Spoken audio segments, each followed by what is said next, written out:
Welcome to our channel. And welcome sa atong mga new viewers ug ayaw mo kalimot sa pag-subscribe sa atong YouTube channel sa Radio Drama Bisaya.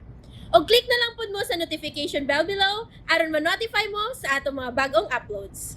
And daghang salamat sa pagpadayon ninyong pagsuporta o pagpadayong pagpaminaw sa atong mga nagkadaiyang Drama Bisaya. Maong just chill and relax and enjoy the drama. Tierra del Sur. Ang respeto maangkon lang kana nato kung kita makamumuhatag nini ngadto sa atong isikataw. So, sa ato pa, wa ko'y respeto. Gawa ko'y batasan pagkatao mo ba? Maulay buot ni mong palutawang karon? Ha? Sir Maynard? Tar sila. Aw, sabagod. Sa dihang niabot siya kauban si Jumari. Diduol magod siya nako aron pagpaila siyang kaugalingon kung si Kinsa o unsa siyang pagka-animala siya. Wa gud Sir Maynard, wa.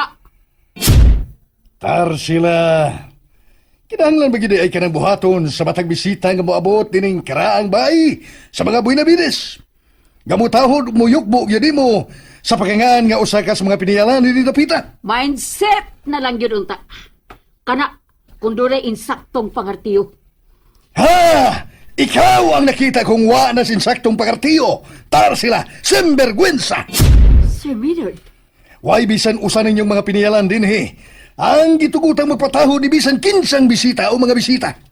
Ha! Nagpakauaw ka lang!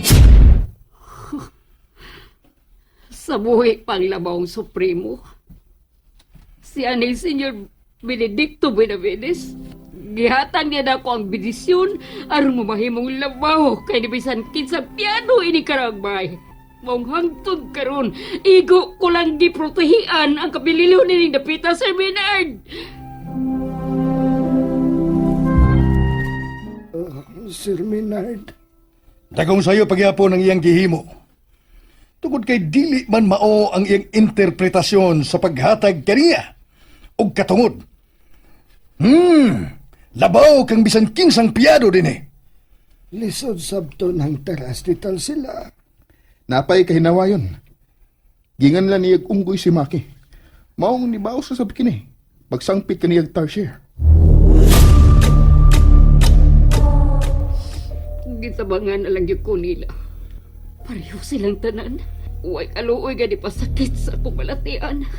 Si Dracar, nga akong lang pinanggang iring nga itong. Siya naging kamaong busabot na ako.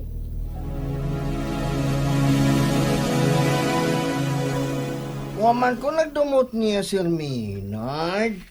Narespeto ko sa pangidaron. Gusto ang imong gibuhat, Maki. Kaya imong gisabot ang kinaiya ni Anang Tarsila. Wa na kita mahimo na ng batasan ni Nantar sila.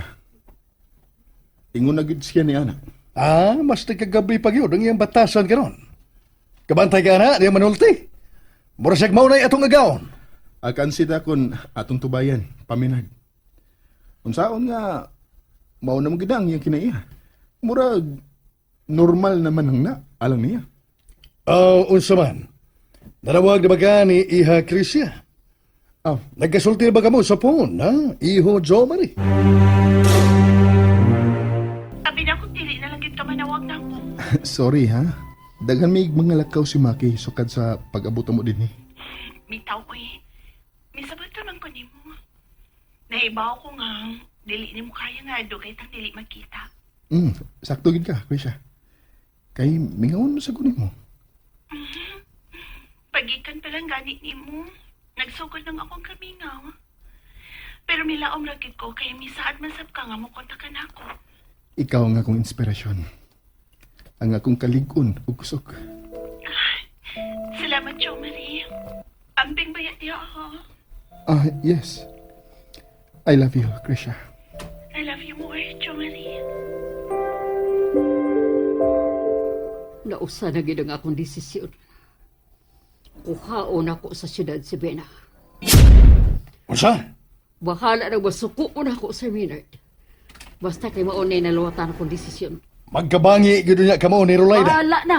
Wa ko mahadlok bisag masuko pa siya na akong kapila kay ako mo idunay idakog katungod kang Bena. Ako!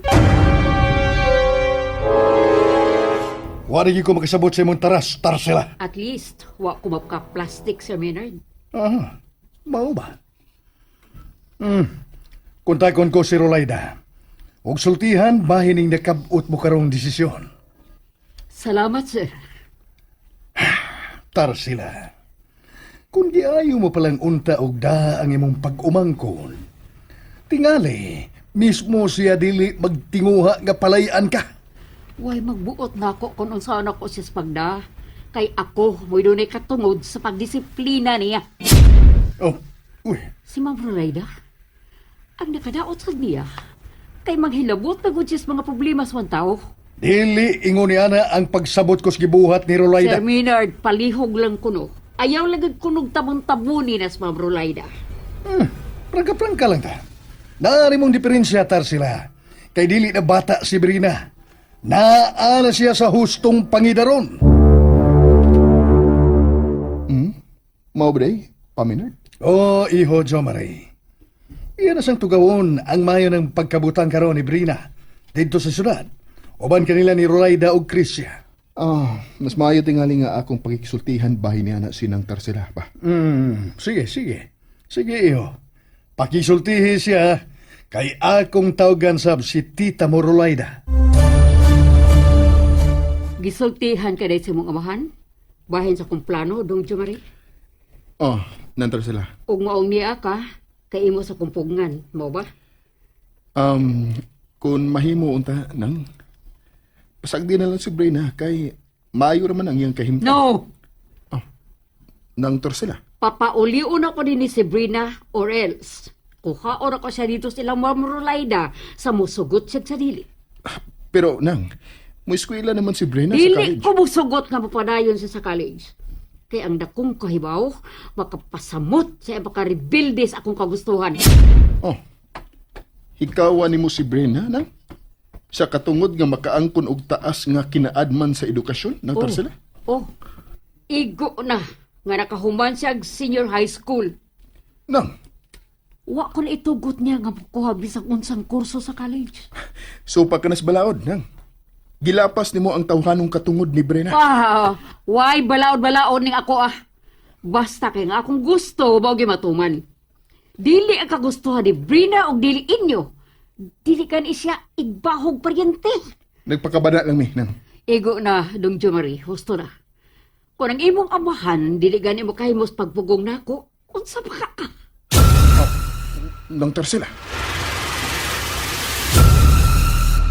Pastilan, yun ka na si Tarsila. Dito ka na sa dayang uto ka na babayahan na. Makasipok sa o ang taras ni Bayana. Muragwa na sa hustong pinsamyento. Sige.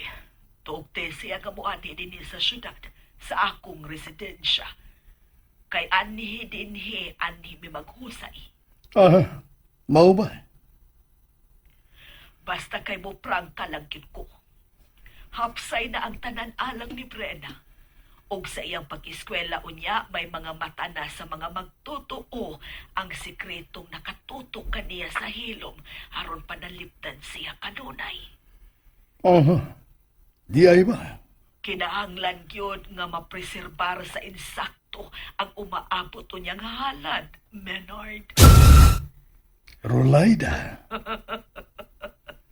Nagkaduol na ang katumanan. Himuon tang usa ka maayong kalidad ang kinatimpok ang karne nga atong ihalad sa labawng talahoron. Maayo gyud kayo ang imong mga desisyon, Rolaida. Ug karon, nakita ko nga ikaw mo'y haom ug angayan gayod. Aron mo'y mamahimong piniyalan sa umaabot nga halad alang sa mahinungdanong ritual sa umaabot nga dakong kapistahan. Sa pagsubo sa tubig ug sa kayo, kamoy mo pabagoon niya sa tanan ni ining kalibutan. Unsa imo'y kasulti sa desisyon karon sa maltita nimong iyaan, Prana? Supako na ko si Tia Tarsila. Ani ko uban ninyo.